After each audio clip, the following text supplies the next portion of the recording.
میرا نام نعمان علی اتاری ہے۔ میرا سوال یہ ہے کہ جس طرح انبیاء کرام علیہ السلام اپنی قبروں میں زندہ ہوتے ہیں تو اسی طرح کیا اولیاء کرام بھی اپنی قبروں میں زندہ ہوتے ہیں؟ نیک مومن کی جو قبر ہوتی ہے اس میں بھی اللہ پاک کی رحمت سے جسموں کے زندہ ہونے کے واقعات یہ مشاہد ہیں، یعنی یہ کوئی ایسی بات نہیں کہ جس کو دیکھا نہ گیا ہو۔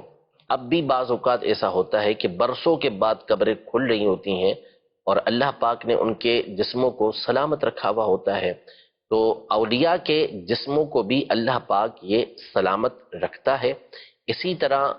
جو حفاظ ہیں، جو قرآن پر عمل کرنے والے ہیں، ان کے جسموں کو بھی سلامت رکھتا ہے۔ کثرت کے ساتھ درود پاک پڑھنے والا، اللہ کی بارگاہ میں توبہ کر کے پھر کبھی نافرمانی نہ کرنے والا جسم، ان تمام کے حوالے سے کتابوں کے اندر یہ مذکور ہے، یہ لکھا ہوا ہے کہ ان کے جسم بھی قبر کے اندر سلامت رہتے ہیں، اور یہ اللہ پاک کی رحمت ہے کہ وہ اپنے انبیاء کرام بالخصوص نبی پاک صلی اللہ علیہ وسلم کے صدقے میں یہ انعام دوسروں کو عطا فرمانا چاہے تو عطا فرما سکتا ہے۔ تو ایسے واقعات اب بھی ہمارے سامنے ہی نہیں، اب تو بالکل واضح ہو گیا نا کہ اب آج کے دور کے اندر ایسی قبریں کھلیں جس کے اندر لوگوں نے دیکھا، اور پچھلی کتابوں کے اندر بھی بزرگوں کے ایسے واقعات موجود ہیں، مستند کتابوں کے اندر موجود ہیں۔ جسم سلامت ہونا ایک حیات کے حوالے سے، جیسے سوال ان کا نا حیات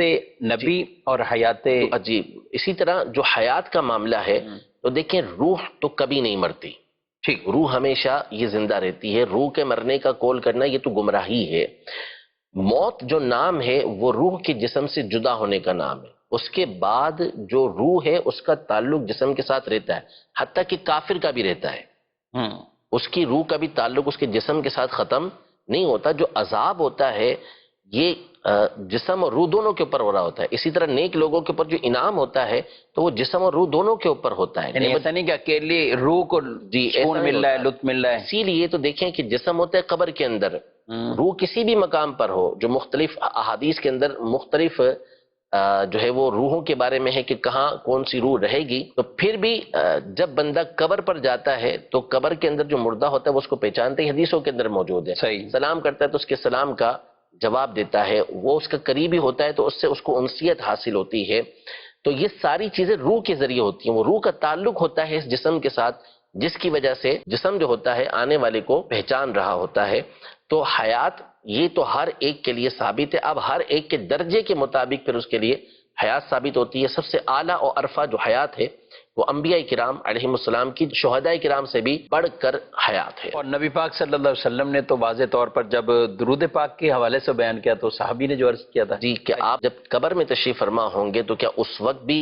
یہ آواز پہنچے گی، آپ ان لوگوں کا درود اسلام آپ تک پہنچے گا؟ تو نبی پاک صلی اللہ علیہ وسلم نے واضح طور پہ فرما دیا کہ ان اللہ حرم علی الارض ان تأکل اجساد الانبیاء، کہ بے شک اللہ پاک نے زمین پر اس بات کو حرام کر دیا کہ وہ انبیاء کے جسموں کو کھائے، بلکہ بخاری شریف کے اندر موجود ہے حضرت سیدنا عمر بن عبدالعزیز رضی اللہ تعالی عنہ یا کسی اور کے دور کے اندر قبر انور ہے، اس کی دیوار گر گئی تھی، ایک پاؤں ظاہر ہو گیا، تو لوگ دہشت کے اندر آ گئے کہ یہ پاؤں کس کا ظاہر ہوا، کہیں نبی پاک صلی اللہ علیہ وسلم کا مبارک پاؤں نہ ہو۔ تو پھر حضرت سعید بن مسیب رضی اللہ تعالی عنہ نے پہچان لیا کہ یہ حضرت عمر کا پاؤں ہے، اللہ بالکل پاؤں بالکل سلامت، وہ حیات تھے، اس حیات تھے۔ کیوں نہ ہو نبی پاک صلی اللہ تعالی علیہ وآلہ وسلم، آپ خود فرمائیں کہ میں موسیٰ علیہ السلام کی قبر کے پاس سے گزرا، وہ اپنی قبر میں نماز پڑھ رہے تھے، الانبیاء احیاء فی قبورہم یصلون، فرمایا کہ انہیں وہ نماز بھی پڑھتے ہیں، اور پھر اللہ انہیں یہ طاقتیں بھی عطا فرماتا ہے، جہاں چاہیں وہ تصرف بھی فرمائیں اور وہاں جہاں بھی سکیں۔ ہمارا یہ عقیدہ ضرور ہے کہ رسول اللہ صلی اللہ تعالی علیہ وسلم جسم مبارک کے ساتھ اپنے مزار پر انوار میں تشریف فرمائیں، اور جہاں چاہیں اللہ کی عطا سے وہاں جا سکتے ہیں۔ یہ نہیں ہے کہ ہر جگہ آپ موجود ہیں، ہر محفل میں آپ باقاعدہ تشریف فرما ہوتے ہیں اور جاتے ہیں جسم مبارک کے ساتھ، یہ نہیں، علم کے ساتھ سب کو مشاہدہ فرما رہے، پوری کائنات کو مشاہدہ فرما رہے ہیں، اور ہماری آوازوں کو، ہماری فریادوں کو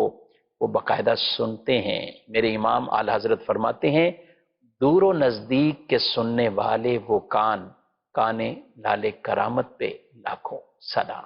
سبحان اللہ، کثرت سے درود و سلام پڑھیں اور ان نیتوں اور عزائم کے ساتھ پڑھا کریں کہ میرے آقا صلی اللہ علیہ وسلم ہمارے درود کو سنتے ہیں۔